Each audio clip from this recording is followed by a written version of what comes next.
बिस्मिल्लाहिर्रहमानिर्रहीम। अस्सलाम वालेकुम नाज़रीन, मैं हूं साकिब बशीर। इस वक्त हम पार्लियामेंट हाउस के सामने जो ग्रीनरी है, वहां पे ग्रीन एरिया है, यहां पे मौजूद हैं और आपको बताएंगे कि पार्लियामेंट हाउस वहां पे क्या चल रहा है और हुकूमत क्या जो है वो कानून साजी करने जा रही है, क्या जुडिशल पैकेज है। इमरान खान क्या इनकार कर सकते हैं PTI की। जब हम ये बात कर रहे हैं एग्जैक्टली 12 बजे हैं दिन के, तो इस वक्त तक PTI की मुलाकात नहीं हुई, लेकिन इमरान खान जो है वो जस्टिस मंसूर अली शाह उनके हवाले से ख़ास तौर पर कि ये जस्टिस मंसूर अली शाह को जो चीफ़ जस्टिस है नहीं बनने से रोकना चाहते हैं, तो हम रजिस्ट करेंगे, ये कहते रहे हैं। तो इमरान खान जो है वो मुमकिन तौर पर इनकार कर सकते हैं, लेकिन जब मुलाकात होगी तो पता चलेगा। बज़ाहिर आज तक जो उनकी रिकॉर्ड पे बात आई है वो यही था कि हम जस्टिस मंसूर अली शाह जो है वो उनके चीफ़ जस्टिस जो है वो उनको बनना चाहिए और उनको बनने से रोकने के लिए जो ये कोशिश कर रहे हैं। इसके हवाले से बात करेंगे कि PTI क्या सोच रही है, मौलाना क्या सोच रही है, हुकूमत क्या सोच रही है। कल जो मुसवदा सामने आया उसमें क्या है, जस्टिस याह्या अफरीदी अगर चीफ़ जस्टिस बन जाते हैं तो वो क्या सिचुएशन होगी, हुकूमत के पास क्या कानून साजी हुकूमत जो है वो कर रही है। इस सारे तनाजुर पे मुख्तलिफ एंगल्स पे हम बात करेंगे कि जो मुसवदा है ये आपके सामने है। इसमें तकरीबन 26 पॉइंट्स है। अब देखना ये है कि क्या यही फाइनल मुसवदा है। इसमें जो 26वीं आईनी तरमीम इसका नाम दिया गया है। तफसील के साथ सारे एंगल्स को डिस्कस करते हैं। सबसे पहले हम इस मुसवदे पे ही आ जाते हैं।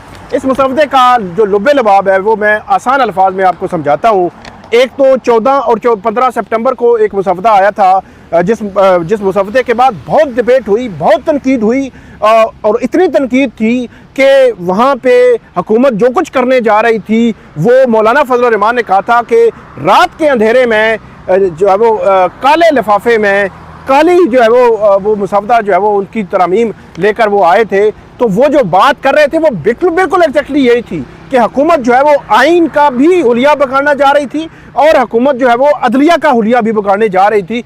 अब भी सिचुएशन काफ़ी है, लेकिन वो जो 14-15 सितंबर का जो ड्राफ्ट आया था वो और अब जो कल 18 अक्टूबर का ड्राफ्ट आया है उसमें और इसमें काफ़ी फ़र्क है। अब फ़र्क कहाँ पे है और अब जो है वो हुकूमत क्या इरादा रखती है इस ड्राफ्ट में, क्या क्या चीज़ें हैं वो आपके सामने रखेंगे कि मेजर पॉइंट्स क्या है। पॉइंट नंबर 1 ये है कि सुप्रीम कोर्ट के 3 सीनियर जजेस में से एक को चीफ जस्टिस बनाया जाएगा और वो चीफ जस्टिस कौन बनाएगा, वो पार्लियामानी कमेटी बनाएगी जिसमें से जो है वो कौमी असम्बली और सेनेट में से जो मेंबरान होंगे उस पार्लियामानी कमेटी का हिस्सा होंगे और उसमें हुकूमती बेंचेस और अपोजिशन के बेंचेस के जो मेंबरान हैं वो भी शामिल होंगे। तो मेजॉरिटी हुकूमत की ही होगी, जो हुकूमत चाहेगी वो उन 3 जजेस सुप्रीम कोर्ट में से 3 जजेस में से चीफ जस्टिस बनेगा। मतलब जस्टिस मंसूर अली शाह, जस्टिस मुनीब अख्तर और जस्टिस याह्या अफरीदी, इन तीनों में से एक चीफ जस्टिस बनेगा। इसके अलावा एक और रास्ता जो है वो निकाला गया है जो परसों के ड्राफ्ट में नहीं था, कल के ड्राफ्ट में आया है कि अगर कोई जज जिसको पार्लियामानी कमेटी नामजद करती है कि ये आइंदा का चीफ जस्टिस होगा, फ़र्ज़ कर लें आइंदा के चीफ जस्टिस के लिए जस्टिस याह्या अफरीदी का नाम सजेस्ट किया जाता है, वो इनकार कर देते हैं, तो फिर उनके बाद वाला जो है वो उसको कंसिडर किया जाएगा। मतलब ये जस्टिस अमीनुद्दीन खान इनकार कर देते हैं तो उनके बाद वाला जस्टिस जमाल खान मंदोखेल ये कंसिडर किए जाएंगे और ये लाइन आगे चलती रहेगी जब तक कि चीफ जस्टिस जिसको बनाया जाता है वो तस्लीम नहीं कर लेता कि मैं ही चीफ जस्टिस जो है वो बनूंगा, वो इनकार नहीं करता। सबसे इंपॉर्टेंट ये है कि ये एक रास्ता खोला गया है कि इनकार वाला ऑप्शन नहीं है। अगर इनकार करेंगे तो हमारे पास सेकंड ऑप्शन है। अब ये जो बड़ा क्रिस्टल और क्लियर जो है पैगाम है। नंबर 1 ये है, इसमें जो 3 साल के लिए चीफ जस्टिस होगा, अगर उसका 65 साल जो है वो एज हो जाती है तो वो रिटायर हो जाएगा। अगर उसकी 65 साल, मतलब अगर याह्या अफरीदी सदर बनते हैं चीफ जस्टिस तो उनकी एज तकरीबन 60 से 61 साल है, तो वो 64 में रिटायर हो जाएंगे। मतलब उनकी maximum chief justice of Pakistan की जो मुद्दत रखी गई है वो 3 साल रखी गई है और मिनिमम तब होगी कि जब उनका 65 साल जो है वो पूरा होगा। तो ये एक सिचुएशन है जो चीफ जस्टिस ऑफ पाकिस्तान के हवाले से लेजिस्लेशन जो है वो की जा रही है। दूसरा इसमें जो मामला है वो भी बड़ा इंपॉर्टेंट है, वो है आईनी बेंच नहीं बल्कि बेंचेस, आईनी बेंचेस। वो बेंचेस कौन बनाएगा? वो जुडिशल कमीशन ऑफ पाकिस्तान बनाएगा। बल्कि पहले जुडिशल कमीशन ऑफ पाकिस्तान की जो उसमें तब्दीली हो रही है वो मैं आपके सामने रखता हूँ।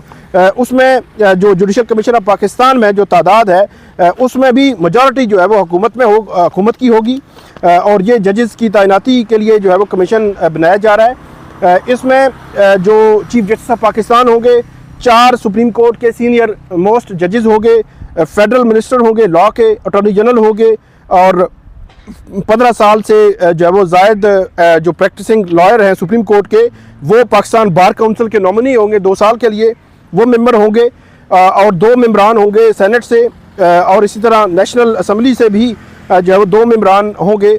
जो दोनों हाउसेज हैं उनमें से एक जो है वो मेंबर अपोजिशन का, एक हुकूमत का होगा और जो नॉमिनी है जो ये लीडर ऑफ अपोजिशन और लीडर ऑफ हाउस वो नॉमिनेट करेंगे इनको।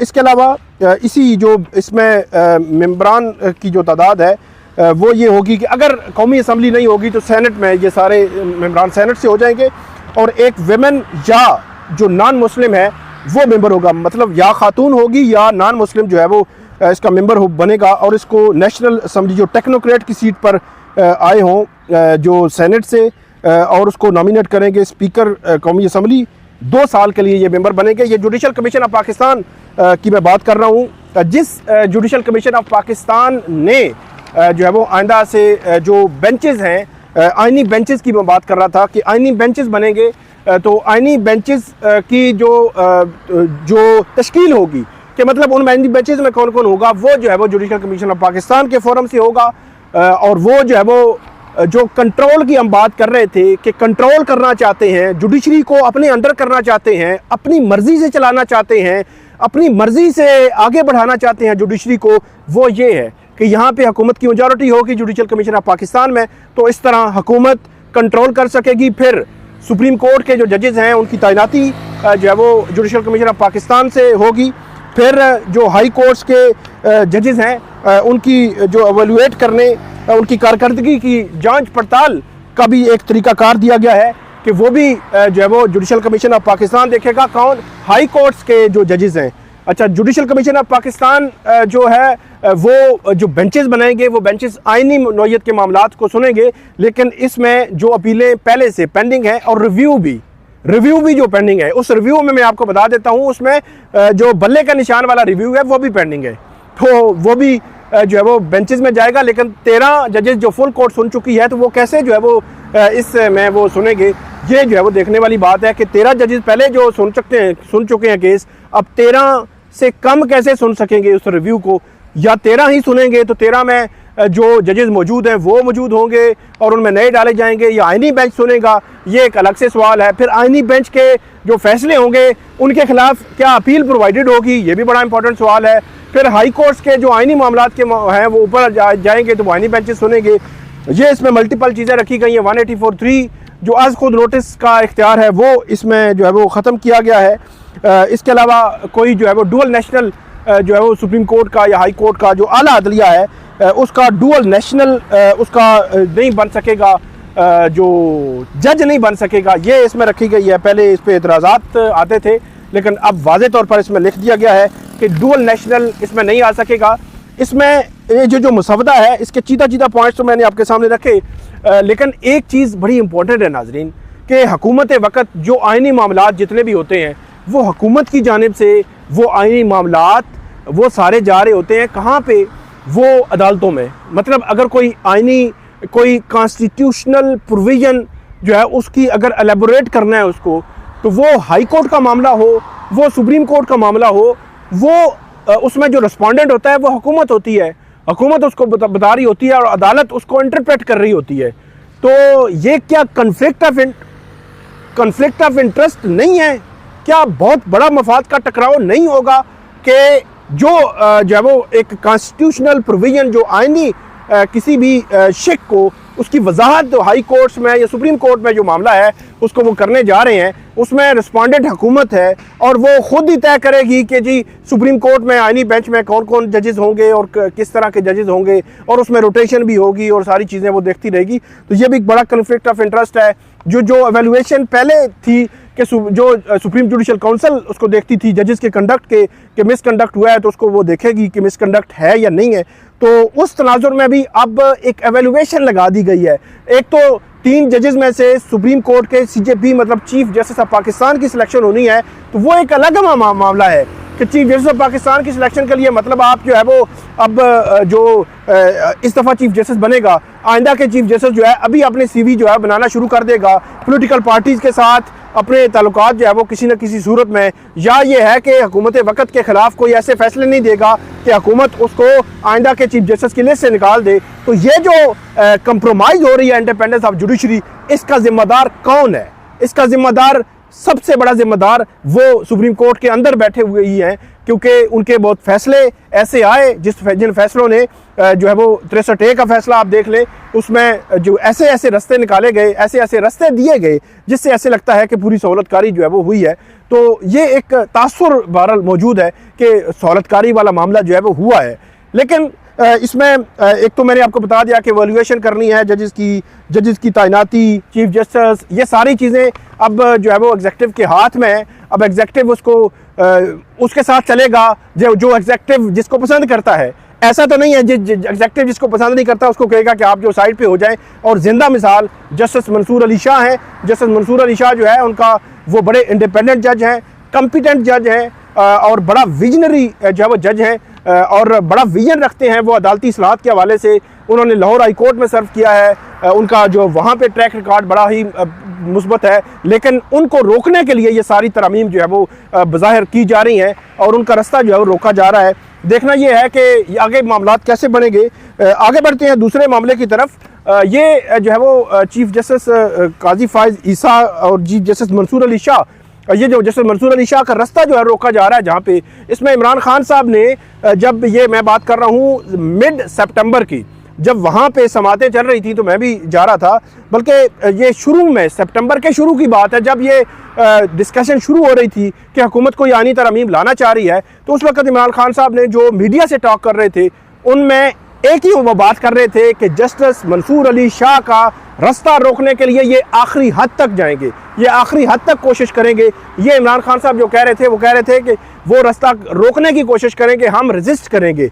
अब मामला क्या है कि PTI की कल मुलाकात का मामला तय हुआ था। आज अभी जब हम ये बात कर रहे हैं तो अभी तक PTI की मुलाकात जो है वो नहीं हुई इमरान खान साहब से, और PTI जो है वो दोबारा से मौलाना फजलुर रहमान उनकी रिहाइशगाह पर पहुँच गई है और अब मुलाकात जो है वो इमरान खान साहब उससे मौलाना फजलुर रहमान से जारी है। वहाँ पे ये उन्होंने कहा है कि हम वहाँ पे गए तो उन्होंने कहा कि 3 बंदे मिल सकते हैं और सलमान अकरम राजा को मिलने की इजाज़त जो है वो नहीं दी गई। तो इस मामले में अब मौलाना जो है मज़ीद हो सकता है किरदार अदा करें ताकि इमरान खान साहब से मिल सके, क्योंकि इमरान खान मैं अगर तस्लीम करूं ना करूं, मुझे ये पसंद हो या ना हो, किसी और को पसंद हो या ना हो, कोई और तस्लीम करे या ना करे, इमरान खान एक पार्टी के लीडर हैं। इमरान खान की पार्टी एक पूरे सूबे में उन्होंने क्लीन स्वीप किया है। मरकज़ में उनकी बहुत अच्छी मेजॉरिटी है। सूबा पंजाब में सबसे बड़ा इस मुल्क का सूबा, वहाँ पे उनकी बड़ी अच्छी मेजॉरिटी है। इमरान खान एक बड़ी पॉलिटिकल पार्टी के लीडर हैं। उनको वो अंडर ट्रायल प्रिजनर हैं, उन तक एक्सेस देना, उनसे उनकी मुलाकात कराना, उसमें कोई हरज नहीं है। 3 अक्टूबर से मुलाकात नहीं हुई। इस मुल्क की तकदीर बदलने वाली लेजिस्लेशन होने जा रही है और उसमें हर्डल्स हैं। एक जानिब जो है वो ये तो सियासी महाज है, दूसरी जानिब अदालती महाज भी वो चल रहा है। 190 मिलियन पाउंड केस की समाअत होनी थी जो है वो 3 अक्टूबर को, वो नहीं हुई, फिर 7 को हुई। 7 को उन्होंने कहा जी सिक्योरिटी थ्रेट आ गया, फिर आ गई 19। आज भी पता चला कि इस्लामाबाद के जुडिशल कम्प्लेक्स में समाअत रख ली है और वहाँ पे समाअत जो है वो अब 22 तक चली गई है।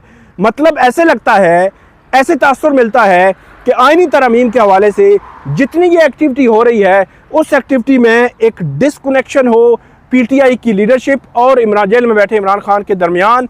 ये एक पर्पज़ लग रहा है बज़ाहिर, ये एक तासुर मिल रहा है और जो एक मिल रहा है कि थ्रेट अलर्ट की वजह से होगा, ये हम उस पर कॉमेंट नहीं कर सकते, लेकिन तासुर मिल रहा है शायद ये रोकने के लिए किया जा रहा है।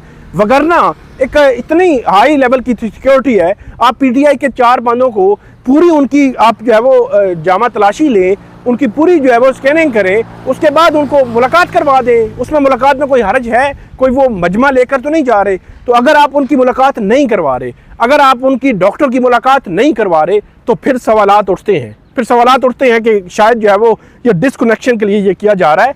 तो ये मामला है इमरान खान साहब, तो बड़ा क्लियर व्यू था। अब क्या है, अब तो मुलाकात होगी तो पता चलेगा, और मुलाकात का क्या बनेगा ये भी अभी तय होना बाकी है। आगे बढ़ते हैं।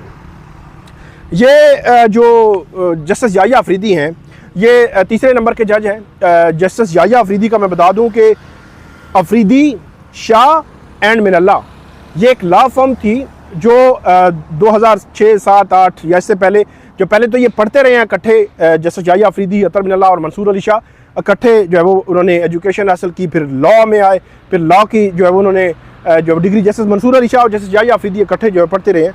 तो ये जो इनकी लॉ फर्म थी, इन तीनों उसमें लॉ फर्म में थे। बाद में याहिया अफरीदी पेशावर हाई कोर्ट, अतर मिनल्ला इस्लामाबाद और मंसूर अली शाह लाहौर हाई कोर्ट के चीफ जस्टिस बने, और उसके बाद तीनों सुप्रीम कोर्ट में आए। तो इनकी आपस में तकरीबन 40-50 साल की आपस में जस्टिस याहिया अफरीदी और मंसूर अली शाह की आपस में दोस्ती भी है। अब जो जस्टिस याहिया अफरीदी हैं वो जब चीफ जस्टिस जो है वो बनेंगे तो उनको किन जो है वो चैलेंजेस का सामना रहेगा होगा, ये मैं आपके सामने एक रखता हूँ चीज़ कि कौन कौन से चैलेंजेस हो सकते हैं। तकरीबन 5-6 चैलेंजेस हैं, मुख्तसरन मैं आपको बता देता हूँ। इसमें नंबर 1 ये है कि वकला ने कल ऐलान किया है कि जस्टिस मंसूर अली शाह के अलावा किसी को चीफ जस्टिस नहीं मानेंगे। अब ये एक वकला तहरीक चलने का पहला प्रेशर जस्टिस याहिया अफरीदी को उसका सामना होगा। दूसरी बात, तरमीम फौरी तौर पर सुप्रीम कोर्ट में चैलेंज भी होंगी, इसको वो कैसे हैंडल करेंगे ये भी देखना होगा कि क्या फुल कोर्ट बनेगी। और इस पर जो नंबर 3 है वो ये है कि मुजव्वज़ा तरमीम के तनाजुर में अदलिया की आज़ादी कंप्रोमाइज़ होगी।